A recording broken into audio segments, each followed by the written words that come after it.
You're listening to Inside of You with Michael Rosenbaum, or Baum. Baum. Depends on how you want to say it. If you're my dad listening, you probably won't like if I say Baum. That's your name? It's Baum. You're Rosenbaum. Oh, man. You're vaxxed, dude. Vaxxed. Ryan's vaxxed, which means we could be in here safely. And, after this, maybe we'll end this whole thing, this episode, on the outro with a hug. Yeah, I mean, we got to wait. I'm still in my 2-week. You're not 2 weeks yet? No. So I can't hug you. Not till the 20th. All right, so stay tuned, because on the 20th, he's going to get hugged. Uh-huh. Hard. Yeah. Have you had a good week? Good weekend? Yeah. I mean, fine so far. Are you stressed? Are you? I mean, always. But, it's nice to be double vaxxed. And the stressful part is figuring out how to re-enter the world, and now that things are going to happen again. Yeah, how do you slowly get back into it? How do you do it? Can you give an elbow bump? Can you do a fist bump? Yeah. Can we do it? I went to the Laker game, and you have to wear a mask. They don't let food or drink at your seat. Mm-hmm. So you had to have a drink before you walked to your seats. It was odd, but nonetheless, it was fun. It was nice to be at a basketball game. Mm-hmm. Thank you, Jeannie Buss, for the tickets, and it was fun. Name drop. A serious name drop. Well, I have to, because we're friends. Actually, I'm friends with her, so it's like that's cool. Call it a name drop if you want. If my best friend was Sylvester Stallone, I'd say, hey, shout out to my boy Sylvester. It's only the owner of the entire damn team. You wouldn't know it. She's so damn laid back and cool. And you know why we became friends? Because many moons ago, I was at a Lakers party that I was invited to for the WB or something. And this woman came up to me with her friend, and she was really nervous. And she was like, hey, I really like the show. And I'm like, oh my God, thank you. And I was just like a dude. I was a regular guy, and she was just a girl. And there was just two people talking. I had no clue to who she is. On my mother's life, I swear to you, I had no idea, because I'd never been to a basketball game. I didn't know anything about the Lakers, really. And she goes, here's my card if you ever want to come to a Lakers game. And she walked away. And I go, it's a Jeannie Buss, vice president at the time she was vice president. Now she's the president. And I go, holy shit. My friend Roger's like, you should probably call her, man. He talks like that. He's like, hey, man, you should probably call her. So I emailed her, and I said, hey, you gave me your card. I don't know what. And she goes, how many tickets do you need? I had 4 friends, valet, treated me like a damn king, got there, sat behind them, actually, and we had so much fun. And she just was like, you're just so cool and such a regular guy. And, you didn't know who I was, and I really liked that you were just so nice anyway. And you're invited to, whenever you want to come to a game, you're invited. And so now it's been 15, 20 years, whatever it is. I go to any game I want now. It's a luxury. It's an amazing, one of those things. It's just a lucky thing that happened in my life.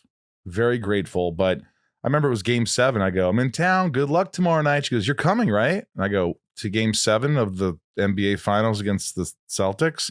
She goes, yeah, I got you. You have 4 tickets, whatever you want.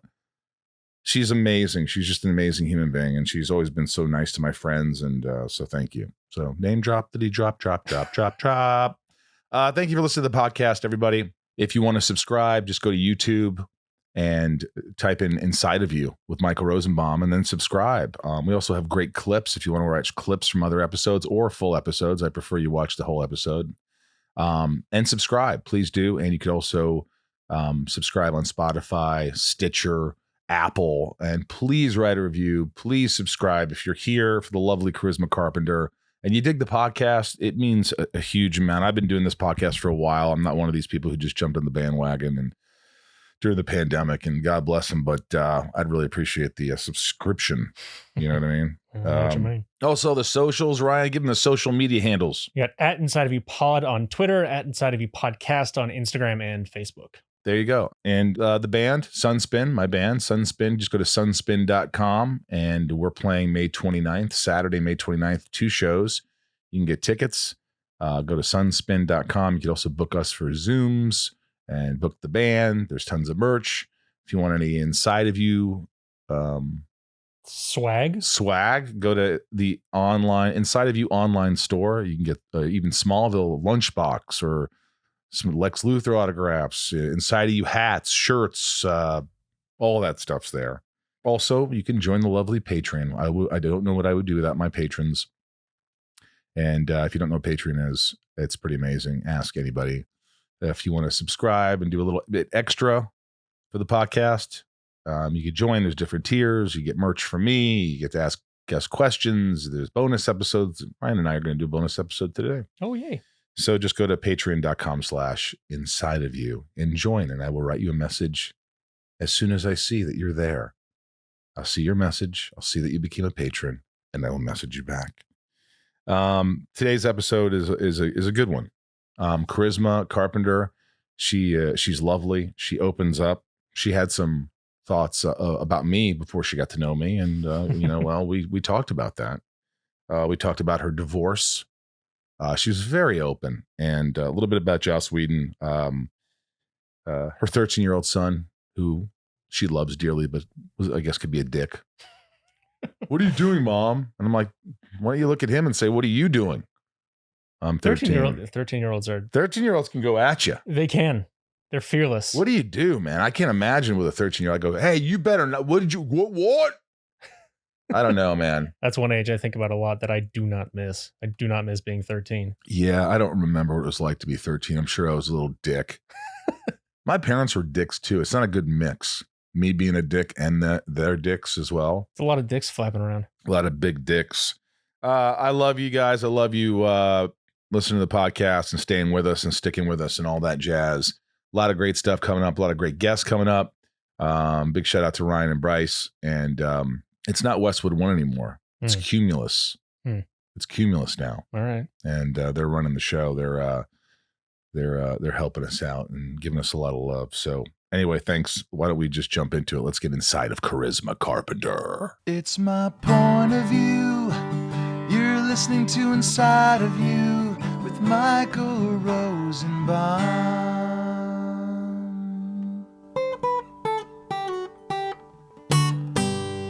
Inside of You with Michael Rosenbaum was not recorded in front of a live studio audience. You know what's amazing is, I've known you. I mean, when I say no, I mean, it's not like we've been close friends for a long time, but we know of each other for many, many years. And we've always been very like, hey, and we see each other at conventions and it's fun.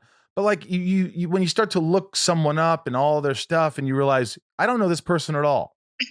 Not only that's how I felt when we did MyCon together. I was like, you were telling all these amazing stories, and I just feel like I've been missing out all this time by not digging deeper into who you are and getting to know you more, making a bigger effort. I know, but what's amazing is like you've had such a great and cool career on cool shows like Veronica Mars and Charmed and Buffy and Angel, and like you've done movies with Stallone and you've done like so much stuff. And then I look and I'm like, holy shit, she's faced a lot of adversity too. I mean, she's like went through a divorce, you know, the whole toxic work environment thing you've been through. And then I read about the thing that's been public knowledge that you've probably talked about it ad nauseum, but the whole former police officer who attacked you and your friends on a beach, who was a serial raper, who like got sentenced to 50 something years in prison.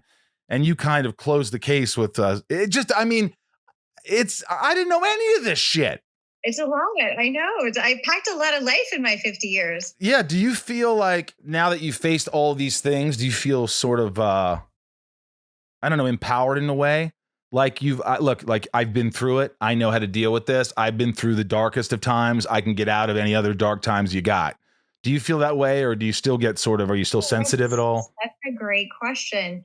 I'm not sure that it's like, it's funny you ask that, because I have a friend named Brett who survived cancer.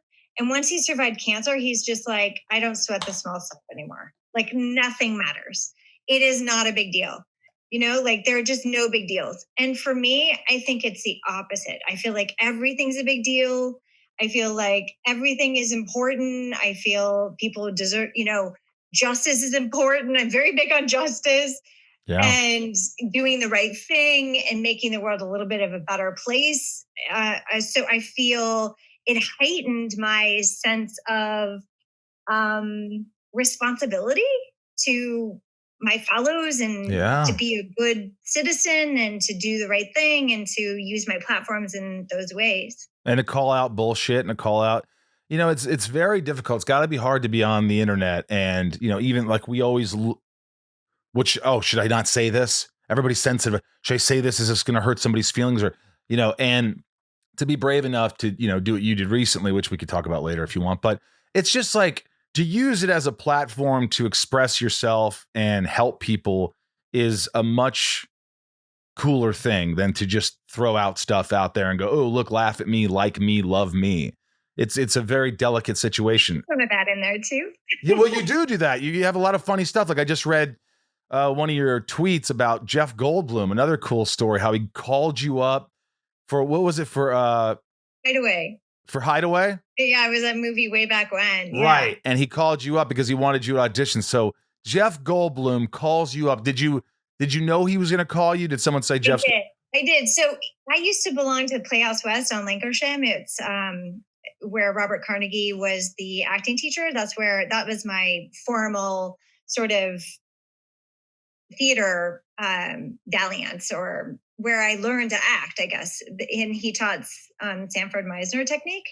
So I guess Jeff Goldblum was on the board of that theater. And I guess Robert had told Jeff to come and audit, or they had some sort of conversation that Jeff is going to do a movie, and maybe he'd mentioned that he wanted to book somebody. And so I think maybe Robert had given him word to come and see me. So he came and audited a class that I was in, and then after class pulled me aside and said, I'm going to be in this movie, and I'm looking for somebody to be my daughter. And I would really love to bring you in to audition. I can send you the script if you're interested, if you feel like you're ready for that or whatever. And I said, I am. And so he said, great. And so he sent me the script, and then later called, had his office send it, and then later called to say, hey, are you ready? Do you have any questions? Because I had never been in an audition before. Like that was literally, Michael, that was the audition that changed my life, because I had been in acting class. I had done the Sanford Meisner technique. I learned about like listening and how important it is, and being in the moment, and like all of these things, right? So you're in acting class and you're working on it, and when you're in a scene with somebody, when you're just on fire, right? When it's just so smooth and you don't feel like you're acting, you're actually being in the scene. So I go into this audition and I'm reading the scene with Jeff Goldblum, and it's my first audition ever in my life. And he's playing my dad. And then at one point he just stood up and stood over me, because I'm like this rebellious teen. And he stood over me like a dad would do. And he's also a very large, tall man. Yeah. And he's so in the moment. And when he stood up, it was like nobody else was in the room. It was him and I having a full on argument about what I will and will not do. And I'm not having it. And I just was so in the moment, living moment to moment, listening, hearing, playing off of him. And we were done, and the scene was over. I left that building. It was over on Warner Brothers. It was actually on the lot at Warner Brothers. And I'm walking between warehouses, and I say to myself, this is what I'm meant to do. I don't care if I get this part. That was the most amazing experience. I was doing exactly what I've been training to do. Wow. I can do this. This is my destiny. What if it was a shitty audition? Would you have felt the same way? I don't care. I don't know, because that's not what happened. That's not what. See, that's how my mind works. I always think, okay, you were great last night, but you're going to suck tomorrow. That's unfortunately how my mind works. Like it's never enough. It's never freaking enough. But that in that moment, you're young, you're ambitious, you have this wonderful encounter with Goldblum, this great audition, and you felt like this is what I want to do for the rest of my life. 100%. And I think what you're talking about is true. I think two things. I'm sorry that's where your brain goes to, and I really hope that changes soon. I'm working on it. Because you do deserve that. And then second of all, I think what is interesting about that is there is a difference between the way I was back in the day when you're really young and your whole life is in front of you, and you just feel like the stakes don't matter. You don't have a mortgage, you don't have a house, you don't have a kid, you don't have college around the corner. Like nothing's. It's like on to the next. I feel like too, Hollywood, like you have more auditions. Like I would audition 900 times a week. So it's like, who cares if I didn't get that part? I'll get the next one, or but now when you get older, the auditions come fewer and far between. and the stakes are higher, and the actual projects are better quality, so you're meeting with higher end people and prestigious projects and these people that you really want to impress, right? So I get that too. I totally have those moments. You just don't want to shit the bed. If you can avoid shitting the bed, you're good. Shit the bed. I have shit the bed before. I mean, I have really painfully. Oh yeah, and done that, and just been like, oh my god. I mean, do you have it now, or did you have any sort of anxiety before auditions then, or were you? It sounds like you were a free spirit. You were sort of just going for it every week, all these auditions. But now, do you think things have changed, where you're like, oh my gosh, everything's on this. I got to be great. I'm getting anxiety. Yeah, the anxiety came later. It always does, doesn't it?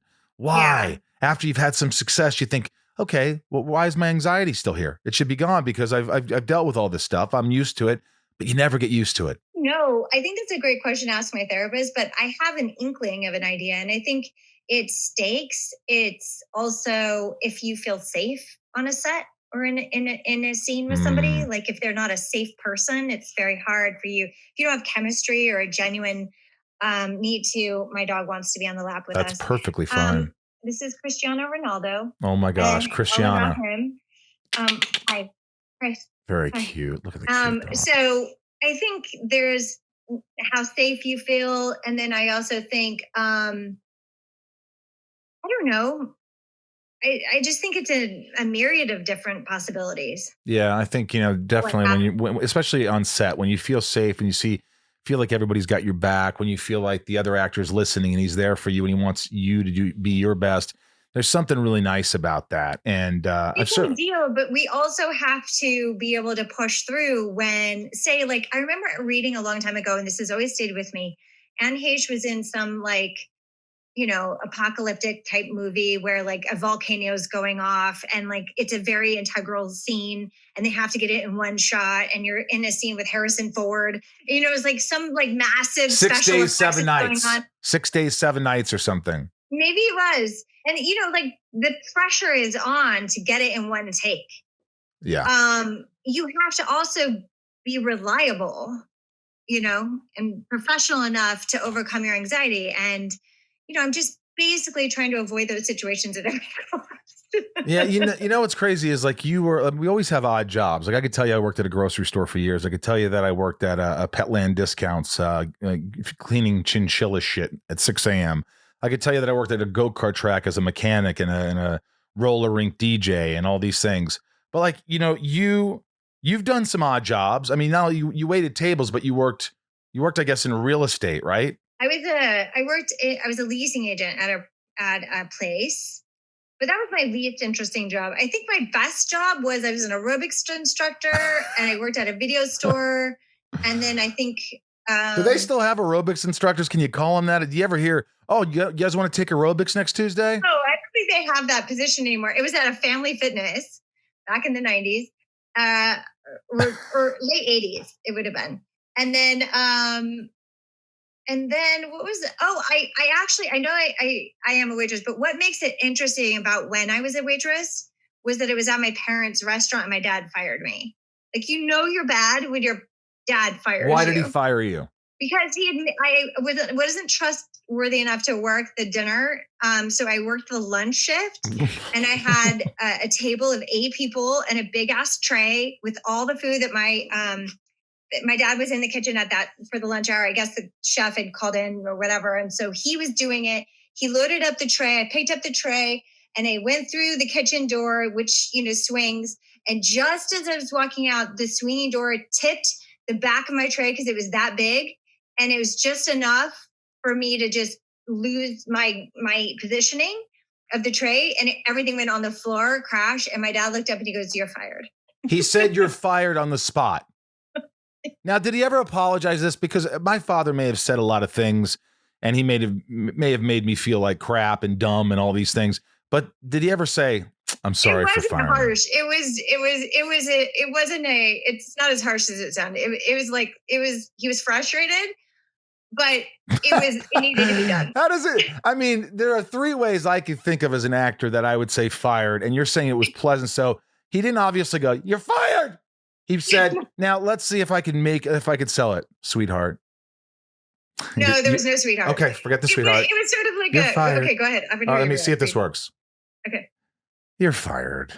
It's a really good reading. Thank you. It was somewhere between that and like, he looked down, he looked at me, he looked down, and then it was just like the inevitable, And he didn't say give me that reading. What's the inevitable? Charisma, we're not. He didn't say charisma, we're going to let you go. He said, you're fired. Just it's like, duh. Like the inevitable, this was bound to happen. And of course, this is what happened. We're done here. Like that. Did you cry? No, I laughed.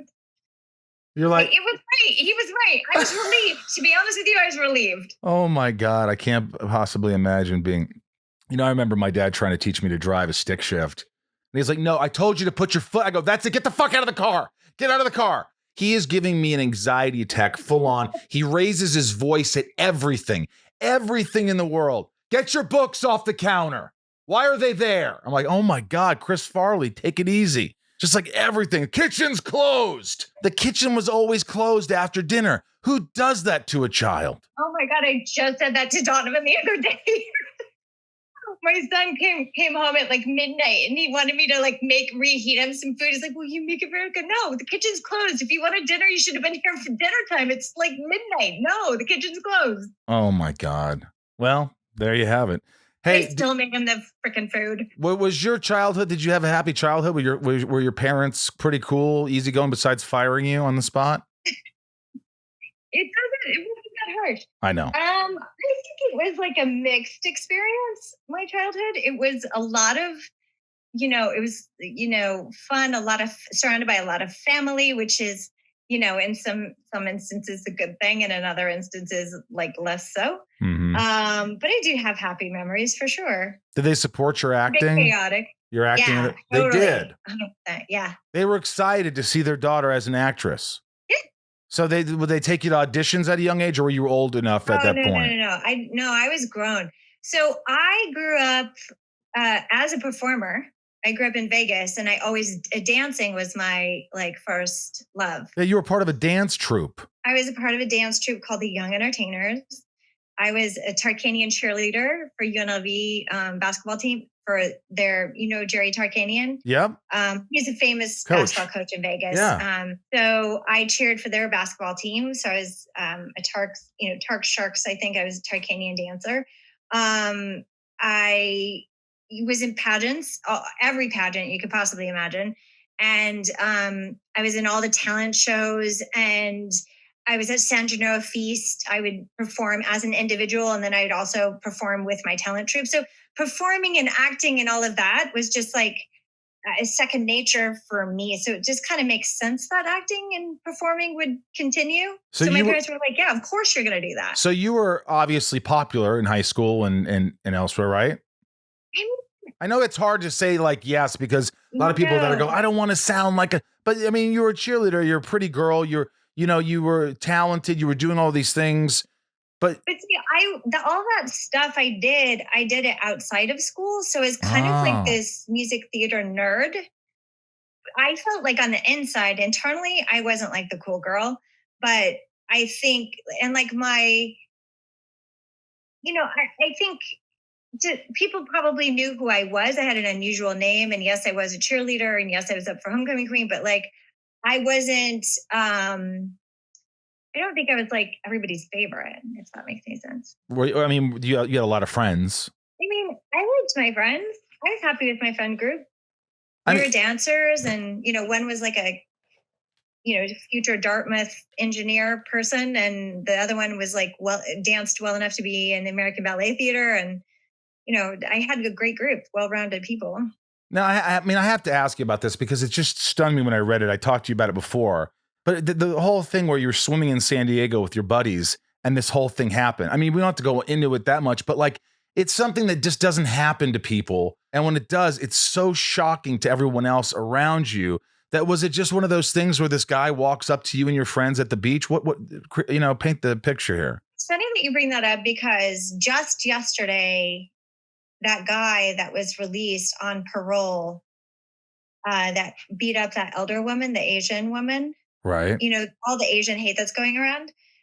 And I was reading about it in the New York Post. It turns out that he had committed murder. He had actually murdered his mother when he was 19 years old in front of his 5-year-old sibling, goes to jail and gets out in 2018, I guess, is paroled in 2018, had been living in a homeless shelter.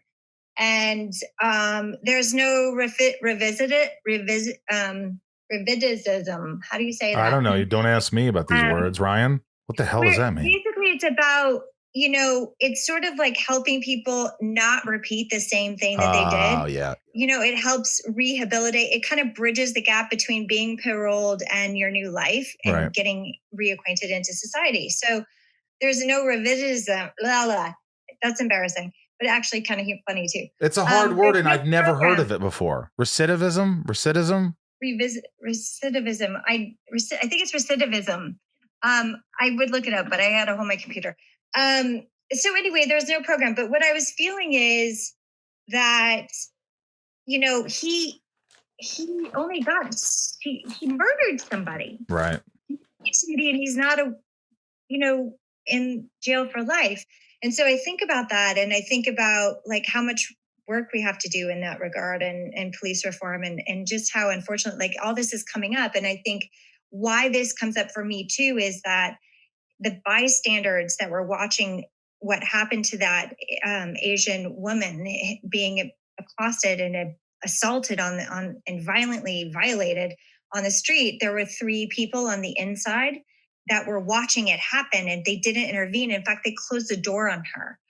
And that reminds me of what happened to me when I was on the beach, because why it triggers me is because when what happened to me happened, I was running, like it was summer, and everybody was parked along the freeway, on the beach. And I was running, going to cars, knocking on campers and going from car to camper, pounding like, help me, help me. And nobody came to my rescue. And so the next day, when everything comes out, like the news is out, and I see it on the news, and I'm like watching people be interviewed, and they've come out in groves. Everybody's on camera talking about what they saw and what they heard. And I was blown away because I was so hurt, because I thought, where were they? Where were you when I needed you? Right. Well, why? They wanted to make the news. They wanted to be on the news, and they wanted to say I was there, and it gives them some kind of validation, maybe. I don't know, but it really makes me so, so sad. Inside of You is brought to you by Capsule. Michael, isn't going to the pharmacy the worst? Ryan, it's the absolute worst. You ever run out of your prescription and dread getting a refill? Ugh. Yeah. Okay. Ugh. In this world, Ryan, you can get pretty much anything delivered to your door. So why are we still going to the pharmacy to pick up our prescriptions? I just tried this really great service. It's called Capsule. Okay. Capsule Pharmacy. And it's made my life that much easier. Capsule's a new kind of pharmacy that hand delivers your prescription the same day for free. To start, visit capsule.com. It takes 15 seconds to sign up. And when your prescription's ready, Capsule will text you to schedule free delivery at a time you choose. Then a Capsule courier hand delivers your medication to your door straight from the pharmacy in a tamper-proof package.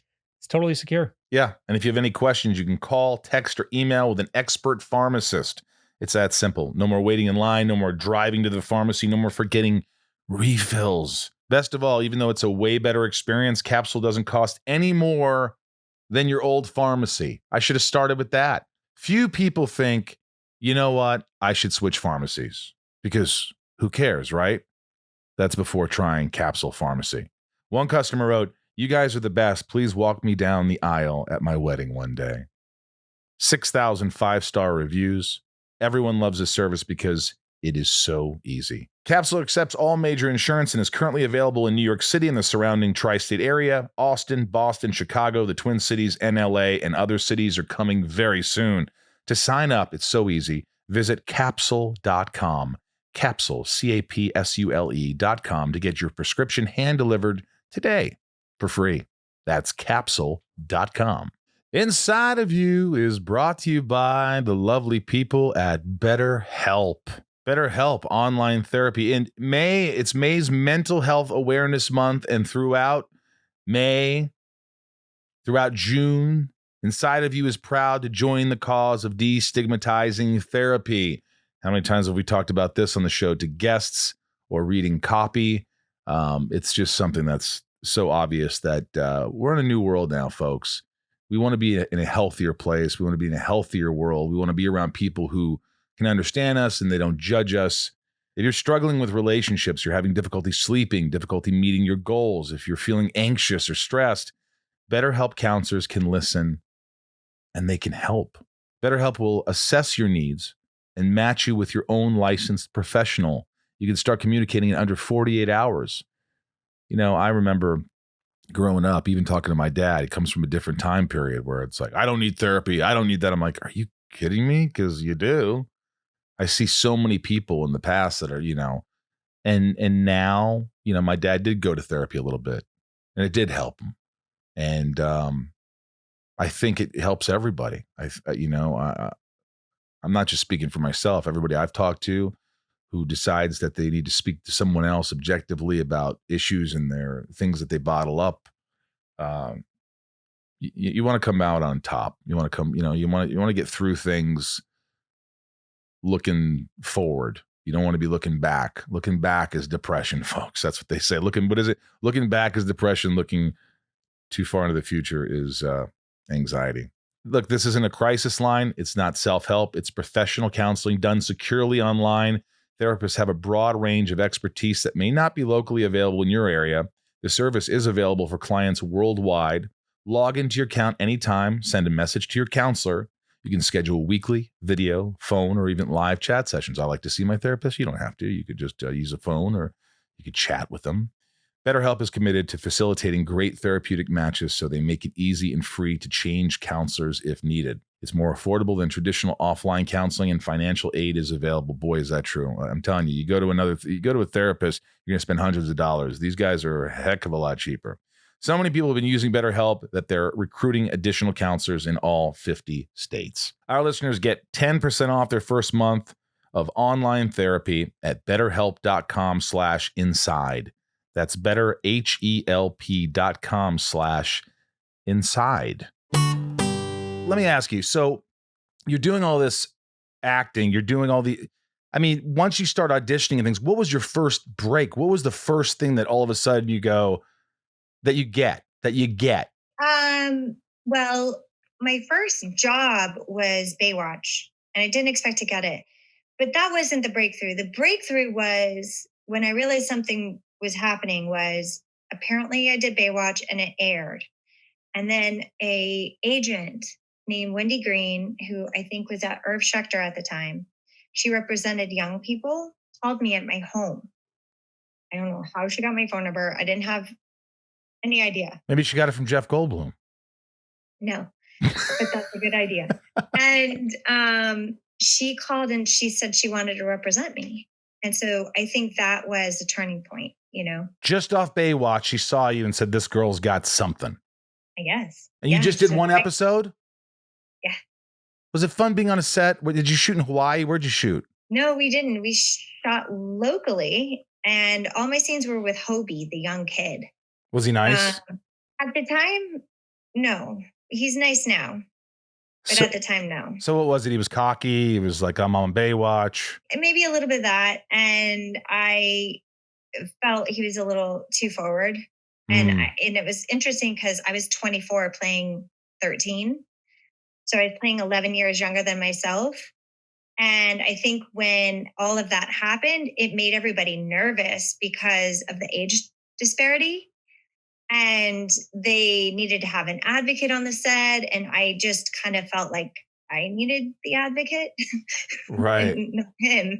Because he was a little bit forward, more than I would have liked at the time. But from what I understand now, and I've bumped into him since then, he's grown as a person. So well, that's good. He was like 13 or 14 at the time. So imagine being on the biggest show in the world. Oh my at gosh. That age, making tons of money.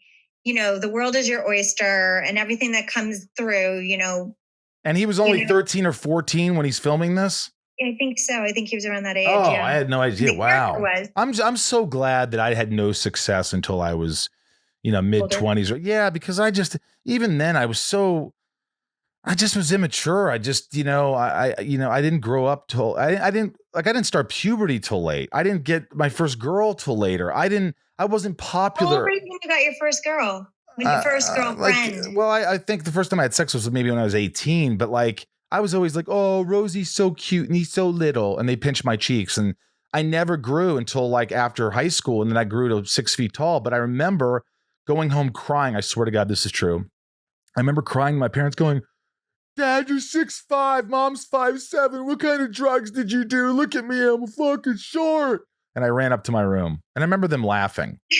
But like, it is laughable, but it's like, I thought I was never going to grow. I thought I was never going to grow. You do not, like, I've seen you in person. I thought you were taller than 6 feet. I'm 6 on the dot, like 72 inches. You I'm not really are? Yeah, I'm not any taller. Wow. Yeah. But like, I just remember just the insecurities, but like to get success at that age, like how do these people survive? I mean, at least you were 24 years old. At least you were turning into a woman at this point, and you had some experience behind you, and you had a decent upbringing. Some grounding. Yeah. And then after that, she became your agent and things took off.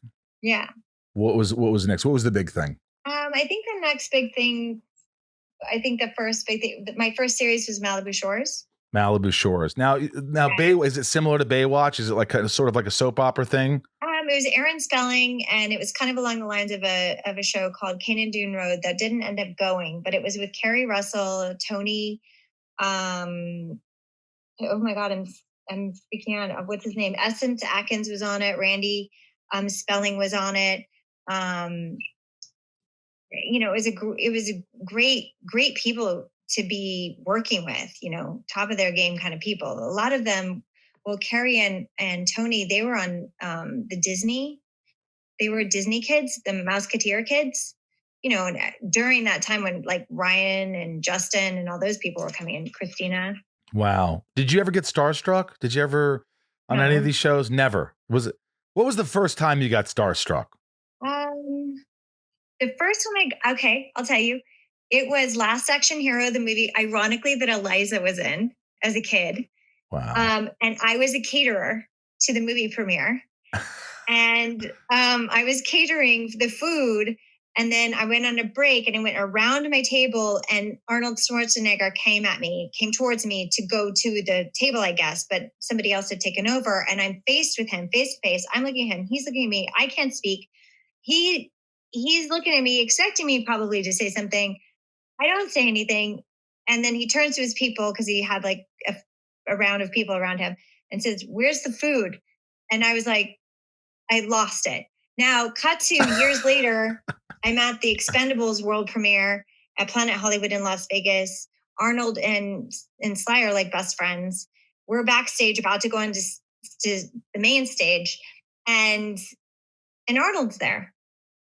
And I end up approaching him and going, "I met you a long, long time ago. There's no way you would remember this." And he didn't. But I remember you catered the food. I was so hungry. I was so hungry. And then I said, I did want to tell you something. I said, when I was at Playhouse West, a part of the curriculum was that you had to read 1,500 pages a week and do a book report at the end of every week, so that you could learn something and also be able to glean from a script the essence of the story, like that you could understand what a story was and you knew what good writing was. So they had a reading list. But anyway, you could also read any autobiography. So I read his, and I said to him, one of the most lasting impressions I had of reading one of your books was when you met Maria Shriver's dad. He had asked you, "What do you do?" And you went to answer, and he goes, "No, what do you do to help people?" And I just thought that was such a powerful thing. Wow. And I've never forgotten it. And while I was talking to him, Rosie, I swear to God, like laser sharp focus. He makes you feel like there is nobody else in the room. He has a thing, this it's not quantifiable. I can't even identify what it is, but it's this ability to 110% focus, listen super intently. I don't know what's going on in his mind. It's super loud where we were, and it was like super sharp focus on everything I was saying. And he commented back that like that was a very memorable. He was like really glad that I read the book and so flattered, and yes, and it was an awesome thing. And he was very, very congenial. It really made an impression on me. So meeting Schwarzenegger, that's the one I that was starstruck when I met Schwarzenegger. and then you read his book and were you so excited? I bet you were just I read like his book when I was a kid. right. And then you wanted to come up, you had something to talk about. So many times people will come up to actors or whatever and they're like, hey. But like it's cool. I mean, I love when people have something to say to me. I'm very cool if they don't, but it's nice if they say, hey, I read this. No, I didn't read that because you didn't write a book. But it's nice. It's definitely nice when they have some kind of like question or something to say. And it was nice that you got a little starstruck and he gave you his undivided attention. I like that. Yeah, he was great. He was a great. He makes you feel heard. That's nice. Yeah, I think that's important to be heard. I've said this before, but like what he said, where Maria Shriver's father said to him, what do you do? No, what do you do for people? Like, what do you do? What importance do you bring? It's like that saying where it's not what you do on camera to look like, oh, look, I'm so giving. I'm talking to this kid. I'm helping. But what do you do when the cameras are off? That shows the real individual. And I think that's really important. And I've learned from that. I've learned to, because you always, when the camera's rolling, turn it on, Rosie, be the cheese ball. Oh, we're here. But it's when the cameras are off and you could really make a difference, And those are the moments the moments that only I know about with certain people or certain kids or, driving out to some family's house to have dinner and it's just me and nobody else knows except now you. Those are the moments that I'm like, this gives you purpose. What gives you purpose? Oh my God. That's such a great question. I feel 2020 really helped me decide that. And I think I want to leave a legacy I think the one legacy I would want to leave behind for my son would be, several things. I think he gives me purpose in this sense. So it goes back to this. We were in a car once and I was driving him to soccer practice. And he was talking about here he could never work a job 9 to 5, that he's just not cut out for the 9 to 5 life. And I said, yeah, I feel you. I wouldn't do that either. That's why I love acting and why I get to, but you don't write the scripts and you don't, design the sets and you didn't craft the wardrobe, palette and you didn't, blah, blah, blah. He was like completely minimizing what I do for a living and like something that's super important to me, like that I love doing. Like I am so passionate about what I do. I love acting. I can't bridle it. I can't predict it. I don't know how it's going to go. And it's like forever challenging me in that sense. And I love that about it. But he's attacking me and not really holding me like, and like not even acknowledging like how hard it is to even get a job. And how old is he? How old is he when he's saying this? He was, probably 13, 14. Right. Just a little punkish and age. And so I said, I went to tell him, you should probably maybe enroll in Yada and get an idea of like what all is involved in acting, because it's a lot more than what you're making it sound to be. And it's a very collaborative thing. And I was kind of like on the defensive and just saying, before you start casting aspersions of what you think it is, maybe you should have the experience before you kind of put it down. And I said, and I gave the example of like Marlon Brando, like as an amazing as a screenwriter as Francis Ford Coppola is, he did not write what Marlon Brando devised as the character. of Don Corleone, like putting the mothball, jutting the jaw and doing the voice. And, That's like pretty he didn't good. do any of that. Marlon came up with that. So I kind of tried to explain to him the difference between, writing something and bringing it to life to make my point.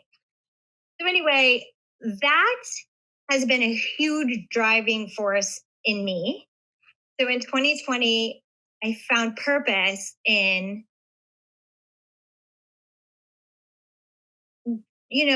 finding my own path, creating my own projects. So based out of my childhood experience as a young entertainer, I co-wrote a script called The Young Entertainers, or the Untitled Charisma Carpenter Project.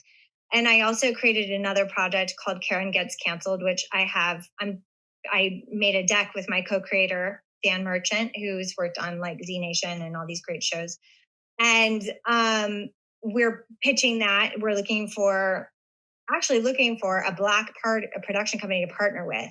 I'm very passionate about incorporating, everything that we're trying to do in society today, more inclusivity, whether it's LGBTQ people or Black talent in front and behind the camera, definitely bringing more diversity into the writers' rooms. This is like, I want to be about it. I really want to be about it.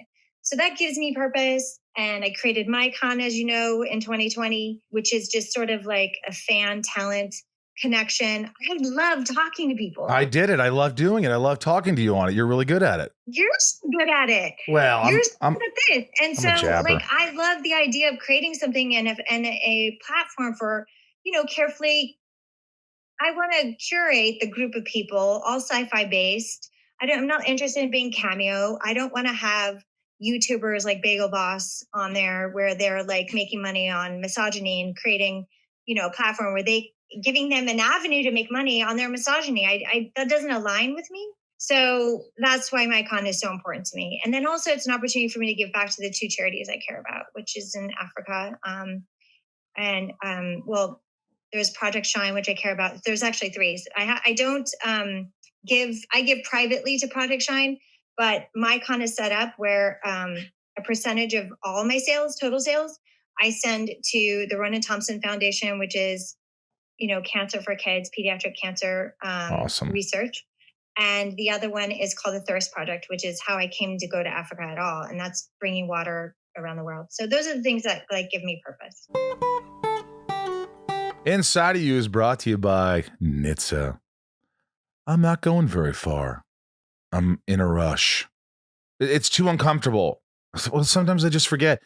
Don't kid yourself, folks. There's no such thing as a good excuse for not buckling up. Come on. If you've ever used any of these excuses or any others, you're putting yourself at risk of injury or death. You're also putting other people at risk. In 2019, nearly 10,000 people were unbuckled when they were killed in crashes. That's 43% of people killed in motor vehicle crashes that were not wearing seatbelts. No matter what kind of vehicle you drive, wearing your seatbelt is the best defense in a crash. Even when you sit in the back seat, you still need to buckle up. That goes for when you ride in taxis, use ride-sharing services too. Law enforcement are on the lookout and writing tickets, so why? Why take the risk? Seatbelts save lives. So do the smart thing and buckle up every trip, day or night. Click it or ticket. Paid for by NHTSA. Inside of You is brought to you by Geico. Michael, you own your home. I do own my home. It's always the tough thing to do to pay your mortgage. Uh-huh. And you rent your I home, rent my Ryan? home. Yeah, yes, we talked about that. You got to pay the rent every month. Yeah, and you got other things to pay. We got auto insurance. Yeah, all. Imagine if you could just pay one place. You don't say. I do. Do you? Geico makes it easy to bundle your homeowners or renters insurance along with your auto policy, Ryan. Oh my God. It's a good thing because you already have so much to do around your house or your apartment. Just go to geico.com. Get a quote. Geico, easy. Visit geico.com. That's geico.com. Inside of You is brought to you by 10,000. I don't know about you, but when I work out, and working out is such a pain in the butt anyway, right? So most people, it's hard enough to get them to work out. So when you do work out, you want to be comfortable. 10,000 makes the highest quality, best fitting, and most comfortable training shorts I have ever owned. The 7-inch interval short with the liner and the lightweight shirt is just incredible. And I'll tell you, I don't like working out. And when I do, I have to be comfortable. I don't want chafing, folks. You don't want chafing. You got to try these guys out. 10,000. At the core of 10,000 are 3 core training shorts built for all the ways we train. The interval short, versatile and great for HIIT, spinning, metcons, short runs, and anything else you can think of. The foundation short, built for durability for tough gym days and outdoor adventures. The session short, super lightweight, perfect for running, yoga, and mobility. 10,000 is a direct-to-consumer company, no middleman. You get premium fabrics, trims, techniques that other brands simply cannot afford. Pick the short that is best for your training and then personalize it with custom liner and inseam options. Over 9,500 5-star reviews. Free shipping and returns and a lifetime guarantee. And guess what, Ryan? What? 10,000 is offering our listeners 15% off their purchase by just going to 10,000.cc and enter the code INSIDE. That's 10,000.cc and enter the code INSIDE.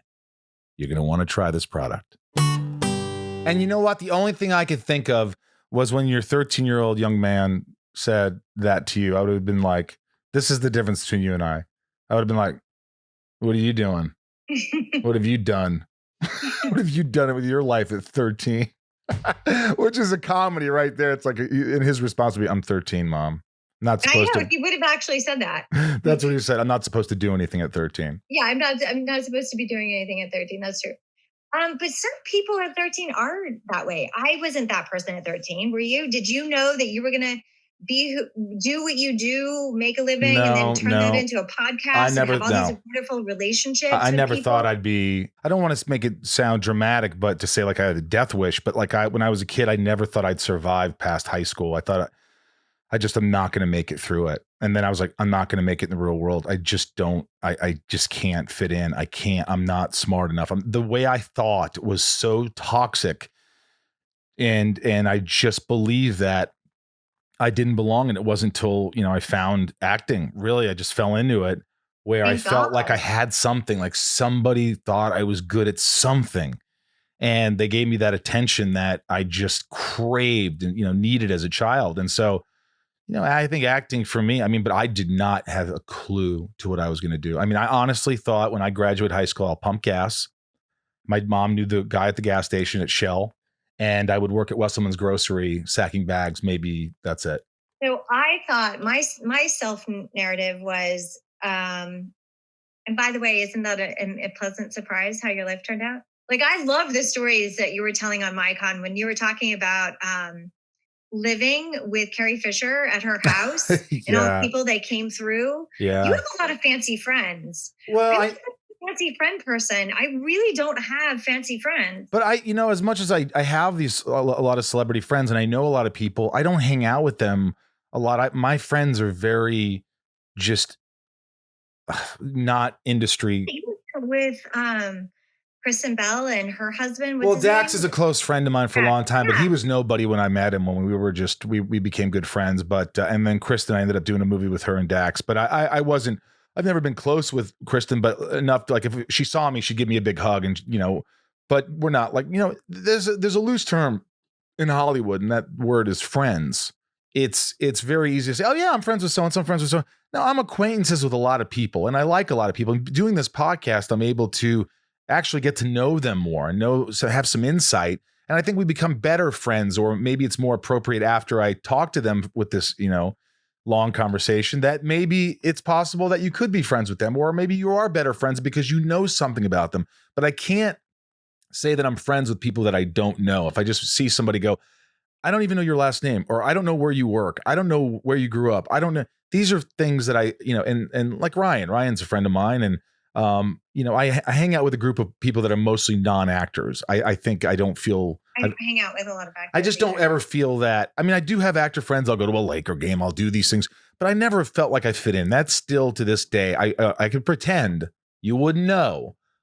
Yeah, but it's really interesting you say that, because everything that I like, my impressions when I first met you, and really spent the most amount of time with you. I think we were in Philly. We might have been in Philly at a convention. Yeah. And we were in the van together and chatting. And you're like, you got to come on my podcast. And I was like, I'd love to come on your podcast. And then like, it's taken us 3 years to make it happen. But I remembered really at that point hitting it, turning the corner, because my impression was that you were a bit of a womanizer. Sure. Kind of. If you knew me when I was early 20s, then probably. I didn't. No. This is just like, I didn't know you. I didn't actually ever even see you in person. This is just sort of, I don't even know. Oh, it's rumors. Rumors. See, we got to be careful about rumors because I hear things. I don't think I was like necessarily in a position to be talking about you. So I don't know if it was rumor. I don't know where it came from. I don't remember ever having a conversation about you and somebody saying anything disparaging about you, because I don't think that ever happened. Oh, I'm sure I it did. Probably just got this vibe that, you're kind of into, womanizing and, not to be taken too seriously. You don't take women seriously. You're probably not a good listener. And it's like all those preconceived ideas are out the window, because when I start to talk to you, I realize like, you're easy to laugh with, you're easy to talk to, you're really sweet, you care about people, you actually have a podcast where you are forced to listen to people. So clearly you listen to people. Like it's just been such a great eye-opening experience for me, because I really probably would never, if you ever had an impression of me, it was probably like Ice Queen, like, because I you're just, my idea of who I thought you were was just, you were not somebody I really wanted to get to know. I think that goes with a lot of people. Like there's people on TV shows that I go, oh, I hear that guy's an asshole. He's a douchebag. And I'm like, who am I to judge? I haven't met this person. I don't know this person. And we all do it. We all do it. I could see you on the plane. You would be very fussy, about like, I don't know if it was like a window or a seat. You're I'm claustrophobic. I'm claustrophobic. I can't sit in the window. About that, and you were like talking to the stewardess and needing things, and like on the phone at the same time with a girl, FaceTiming on the plane, which I thought was so rude. And I was just like, I just was watching you and just going, "You're Linus." All I see is just like a lot of dust, just like noise, wow. like that. I just had these horrible. Well, you can't judge a book by its cover. And by the way, no, this is totally true. I was completely just determined to just have the, and that says a lot for, my judgments and who I am, like how much growing I need to do and have done, to just be open to see and experience you in a different way. Yeah. And I'm so pleasantly surprised. Well, like, it's funny you say that, because I always thought you were like, I was like, I don't know. She doesn't like people. She's kind of distant. She's cold. I don't know. She seems like she might be difficult. These are all things that I thought of. And then I started talking and I'm like, wow, she's cool, because I didn't know you, but we don't know each other. Exactly. We all like to think, especially young. Look, to sit here and say that I'm perfect. I'm beyond imperfect, and I own up to it. But like, in my 20s, talk about a lost soul. I was like a little puppy dog looking for love in all the wrong places, looking to get attention, looking at some kind of fulfillment in my life. And thank God, my 30s rolled around and I started to meet more mature women who I ended up having long relationships and becoming great friends with and growing as a human being.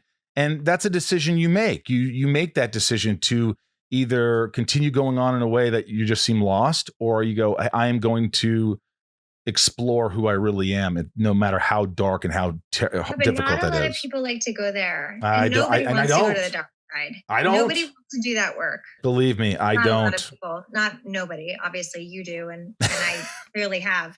But well, you're sweet for saying nice things.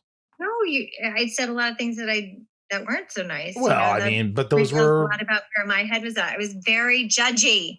Exactly. Very judgy of you. I'm sorry. Okay. That's okay. Look, I'm sure here's the reality. If you're a guy or a girl and you break up with someone or you don't want to see them anymore or whatever, you're an asshole. You're a douchebag. You're a womanizer. And if you're a girl and you don't call the guy back, you don't give him another chance, you're a bitch. And it's just like this cyclical thing that goes on and on into time about how bad everybody is. But how about 99% of the time you don't end up with the right person? 99% of the time, and the 1% time you do, you end up getting a divorce. That's a harsh reality in the world. So, you're going to make mistakes. You can't be the best guy to everybody, but you do the best you can, and you hopefully learn from it. Am I wrong?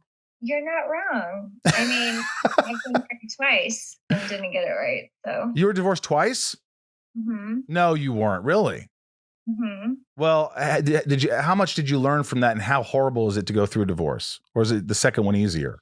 The second one was like so easy. It was minimum. It was 6 months. He didn't want anything. I didn't want anything. And it was just like dissolve. Wow. No drama, nothing. It was super simple. Why can't all divorces be like that? I hear they're the worst things in the world. The first divorce was hard. It was heartbreaking. And how do you get through it? I mean, I had a son. Friends, their family. I have an amazing family. My family is so supportive. In fact, it was so bad. My stepmother and my dad have a son. My stepbrother. His name is Rob. Rob's gay, and Rob had a partner at the time. His name was Marshall, and my parents had a family meeting over there in Indiana, and Marshall said my parents said that they wanted to fly Marshall to come and stay with me to help me, go through the divorce. Not him help me with the divorce part, but just help me manage. I was having trouble eating. I couldn't sleep. I was devastated. Yeah. But and that's a good family. The logistics of it all, and meet with lawyers and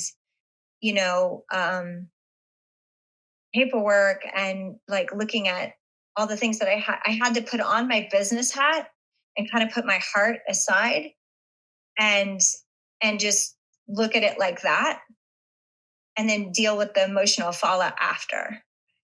And that was kind of hard to do, to manage it all. Well, and I just remember one day when I went to pick up my son from kindergarten, he had the sweetest teacher.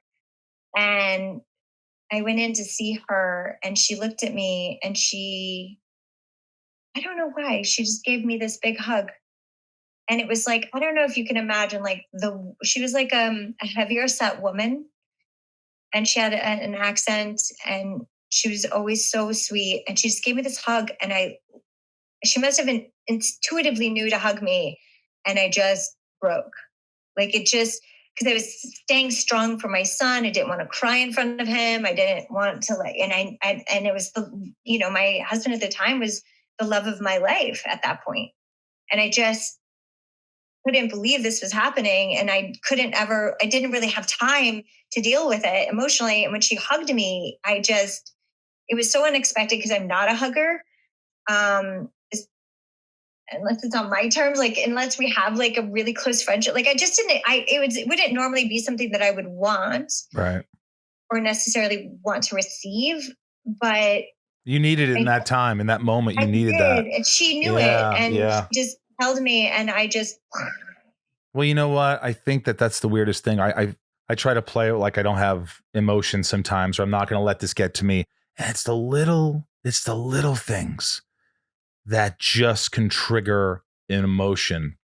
Yeah. And the friend that you didn't think you'd break down in front of, the least likely character, or that moment that you just didn't expect, and it's just the right time. It's on your watch. It's like your emotional watch. It's almost like it ticks by itself. It's like the alarm's gonna go off when it goes off, and it's not telling you. And something so sweet or subtle can just open up the floodgates. And that's happened to me many a time, where I have to leave the room because I can get so emotional. I mean, I've gotten so emotional just from a kid from the Ronald McDonald House. I remember I was fine. I acted fine. And then I started telling the story to one of my friends. And I was just like, yeah, and he was just so sweet. And then he's just gonna out the shirt. Like, oh my God. Oh my fucking God. And I was just a mess. Like, I was like, it just hit me. I was like, why am I crying in front of you? I'm telling a story. I got so mad at myself. I'm like, oh my God, I'm so sorry. I can't believe I'm doing this. And like, no, it's totally cool. And they were like, oh my God, Rosenbaum's, but they were cool. And, but anyway, thank you for sharing that. That's, there's definitely been a couple of times where I've had loss. And, I know from talking to friends who've had divorces, it is a loss. It's like losing somebody. It's like a death. Am I right? I really feel like, I think, okay. Yes. I feel like that was very, very hard. It was very hard. All right. This is the fun time of the trip. I mean, we can talk about a couple of things, but this is shit talking with Charisma Carpenter. This is rapid fire. Except this first question, Lauren W. No question. Just want to high five you, Charisma, for standing up for everyone that had to endure a toxic work environment. Those of us too scared to do so applaud you. That's sweet. I mean, I'm sure you were like going, oh, I hope he doesn't talk about this, but you knew I was going to talk about it a little. It's pretty much out there. But, I keep thinking it's like, this was the same time I was doing probably Smallville and you're doing Buffy and Angel and all this stuff. And I don't know what it's like to be a woman. I'll never know what it's like to be a woman. And it's fucking hard. I could tell how hard it is and how people look at you. And what was it, the thing that kind of the straw that broke the camel's back that you felt like this is toxic like that? I mean, there's probably little things along the way, but what is it that is it, because I'm not really, I don't know a lot about this other than it was a toxic work environment and a lot of people supported you and said, yes, it was. And I was like, oh, wow. And I don't really know the inside scoop other than I know some issues when you were pregnant and things like that. And it just sounded awful, but I just wanted to hear it from you. Yeah.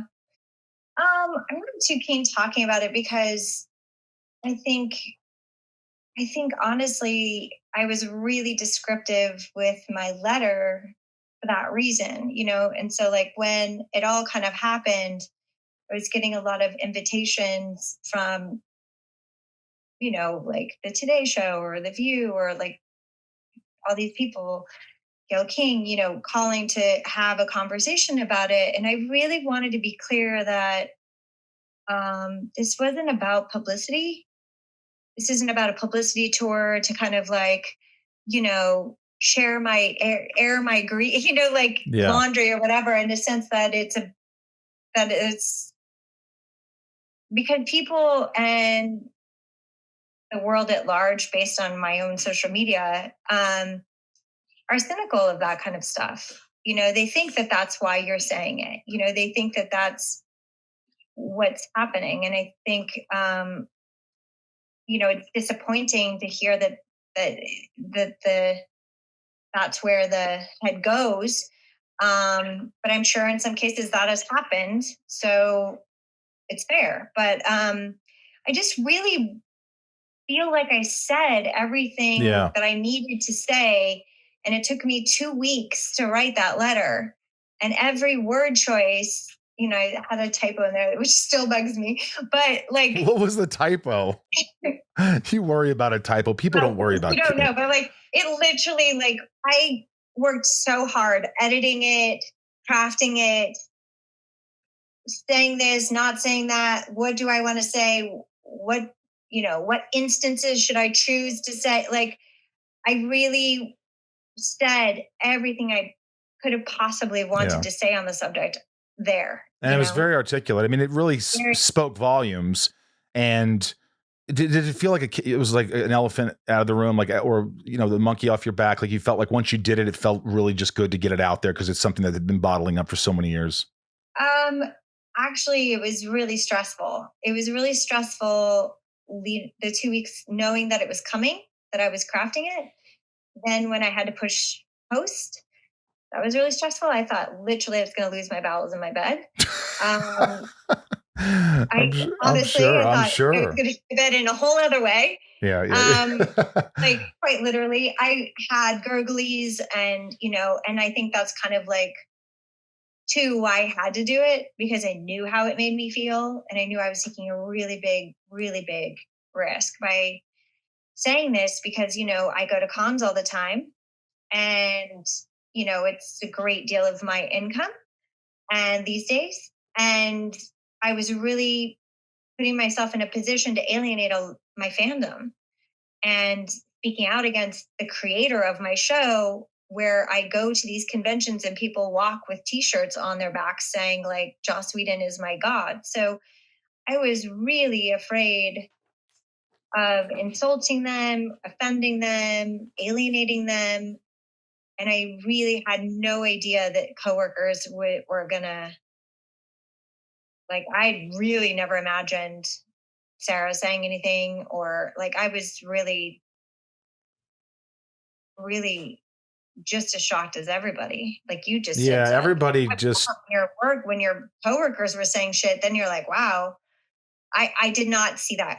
I thought maybe Deadline would pick it up.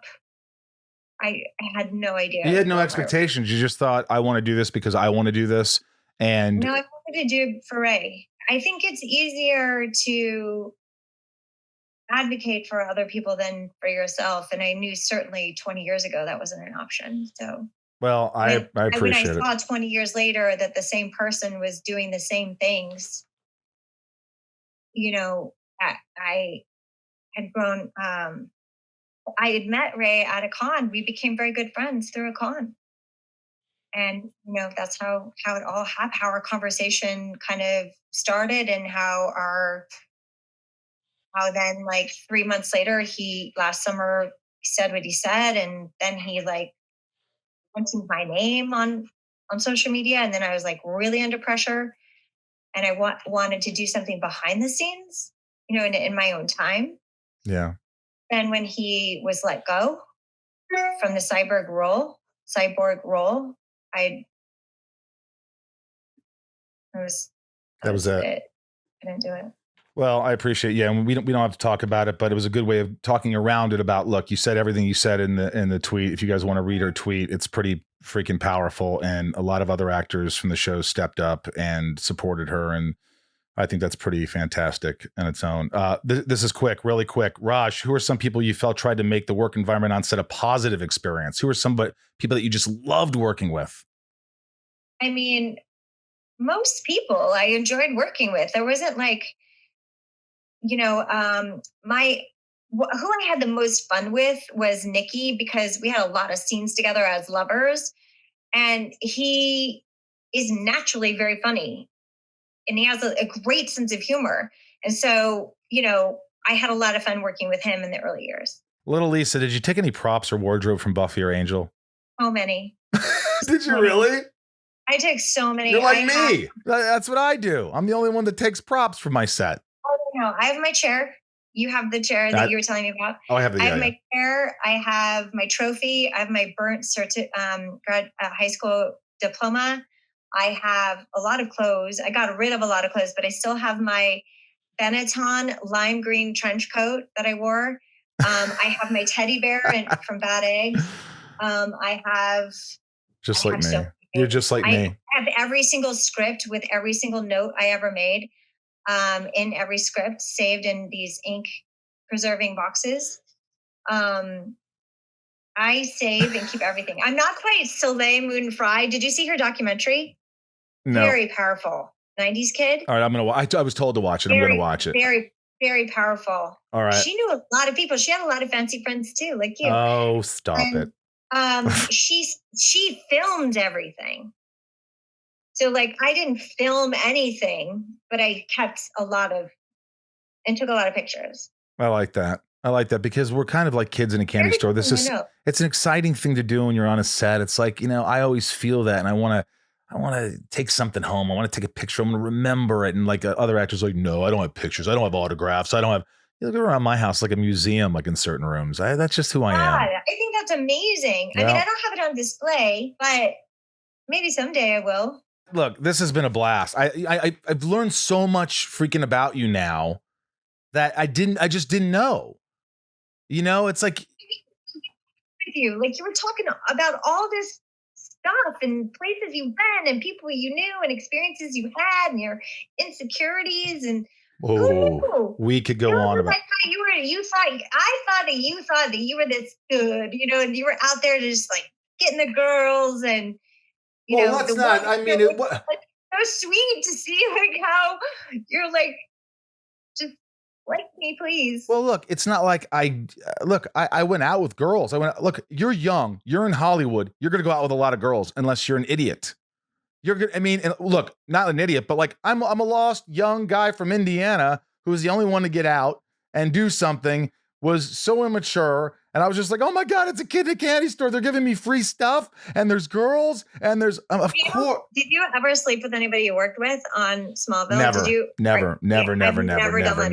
There was a lot of respect on that set. There was always, I mean, there was some flirts. Sure, people flirted. There's pretty girls. There's cute guys. Most of the guys, I think I flirted with more. You know, it was that, you know, that you don't shit where you eat. Have you ever been with a guy? No. I have lots of gay friends, but I'm not gay. I made out with Jason Isaacs in Sweet November. It wasn't scripted, but we made out in the back in the scene. And the director's like, that's very nice, but we don't need that. You don't have to kiss or anything because we're not really seeing you on camera. So you're wasting the French kiss off camera. Anyway, but Jason Isaacs and we kissed, and I have no issues with that. I'm very comfortable with my sexuality. A lot of gay friends. You know, I don't care about that stuff. But no, I've never been with a man. That's not my thing. With a lady. I think I have been. A lady, you say? Lady. A lady? Well, let me see. I could talk to you forever. So another time, but thank you so much for being flexible with me today. Honestly. I got my vaccine. Yes, this has been awesome. And you look fantastic. You were saying, honestly, when you text me and you were saying you were 50, which you could look up. It's not like it's I honestly, Ryan, on my mother's life, may I drop dead, you could pass for like early 30s. No. What I'm looking at right now, I'm telling you, early 30s. 50 is, have you seen 50-year-old women? I mean, sure. I just don't think this isn't me hitting on you. This is as a friend. And she's 50. She was hot. I'm just saying you don't look freaking 50. Anybody? Thank you. I could argue with anybody on that. Yes. Thank you. I appreciate that. That's kind of you. I think you look great for, 42. 49 in July. Yeah. I'm getting there. See? I'm getting you there. You don't even look 42. Oh, yeah, right. You deserve well. It must have been all the alcohol when we were 20s. Yeah, jeez Louise. All right, look, I love you. I wish you the best. And thank you for doing this. You're very kind and you're very brave, and I appreciate you. Thank you, friend. Lovely episode. Very nice. Very nice talking to Charisma, and it's been a long time coming. I've been wanting her to get on the show for quite some time. We used to, she was in the WB for a long time. I was in the WB for a long time, and we never really hung out a lot. We just kind of knew of each other, like we talked about. Yeah. Like, I heard you were kind of like, let me tell you, it's not defending myself, but when you're in your 20s and you're in Hollywood, there's nothing wrong with going to parties and having a good time and meeting the ladies, especially when you're me growing up who didn't go out with girls really and was the smallest kid in my high school. I definitely had fun. But I was younger, and that's the way it goes. I don't think there's anything wrong with it, but it's amazing how people think certain things about people because they hear, oh, he's a player, or he, I always consider a player someone who does whatever he can to, get the girl, get laid. Yeah. I never was like that. I was always just very honest. I'm not the kind of guy that's going to go, I love you. I really think we got something here. I'm not like that. I've never been like that. And I don't lead people on like that. You didn't read that book. What was it called? Or there was that book on picking 13 up women. and being a dick. What is it? Was that book on how to pick up women? I never read a book on picking up women. I think it was called something like The Game or something. Yeah. It was like something that a lot of guys tried to do. I think it was just the reason I'm single all these years is because, I've been in relationships 3 years here, 2 years here. But, you look at my dysfunctional family and my sister who's divorced 4 times. My mom's in her 3rd marriage. Not to say it's not a happy marriage now. My dad, just when I look around, I grew up, I didn't feel a sense of safety. And so marriage isn't a word that I associate safety with or like comfort. So until I meet someone that I just feel comfortable, and who knows, maybe I will get married. I mean, who knows? Nobody knows. Who's to say? Thank you for listening, guys. I appreciate you. And please subscribe, as I told you in the beginning of the show. Subscribe on YouTube, subscribe on Spotify, Apple, Stitcher, etc., etc. If you want to listen to the band on May 29th, we got 2 shows. Go to sunspin.com. Also got merch. You could get Zooms. If you like the podcast and want any great swag, go to the Inside of You online store. And if you want to join Patreon, go to patreon.com/inside of you. That's patreon.com/inside of you. The handles are at Inside of You Pod on Twitter. At Inside of You Podcast on Instagram and Facebook. And also follow the band Sunspin at Sunspin Band on all socials. Another good week, Ryan. Every week that we're here is a good week. We're alive. Spring is springing.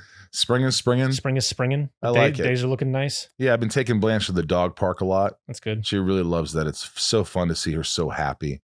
And, you know, I could feel like in the beginning for the first couple of weeks with her of losing her buddy, her brother, you know, we were both kind of upset. And I could just tell that she was just a little bit off, but like I just tried to keep her busy, give her lots of love and know that, you know, because when I leave now, it's not her and Irv together. It's just her. And so she's like, you know, I didn't want her to feel. So I try not to leave her. My friends are like, hey, let's go out of town. I go, it's limited for the first month or two before I am able to do that, I think. Let's go right at it.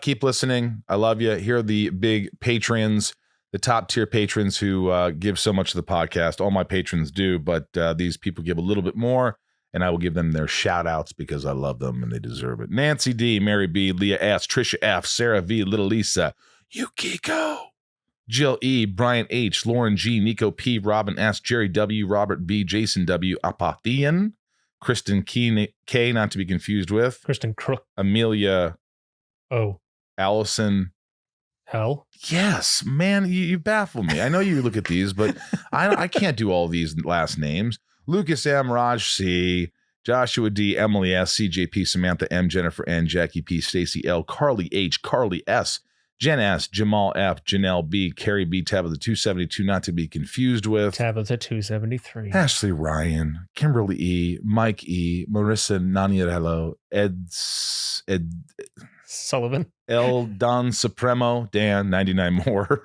Ramira, Santiago M, Sarah F, Chad W, Leanne P, Ray A, Maya P, Maddie S, Kendrick F, Ashley E, Shannon D, Matt W, Belinda N, Kevin V, James R, Chris H, Dave H, Samantha S, Spider-Man, Chase, Sheila G, Ray H, Tabitha T, Tom N, Suzanne B. Oh my gosh. Katie F, Liliana A, Michelle K, Marcus W. Marcus, thank you. You know, sometimes people say, hey, man, you know, I can't support you this month or whatever. And I'm just baffled that they even have to write that. Really nice. I love you guys no matter what. If you just listen to the podcast, that's enough. If you can't afford to be on Patreon, I love you just as much. And it really means a lot to me. So Marcus, thank you. And thank you to everybody who continue to support me, who can't support me anymore. Whatever it is, you're still loved. Hannah B, Michael S, Talia M, Lucas H, Andrew T.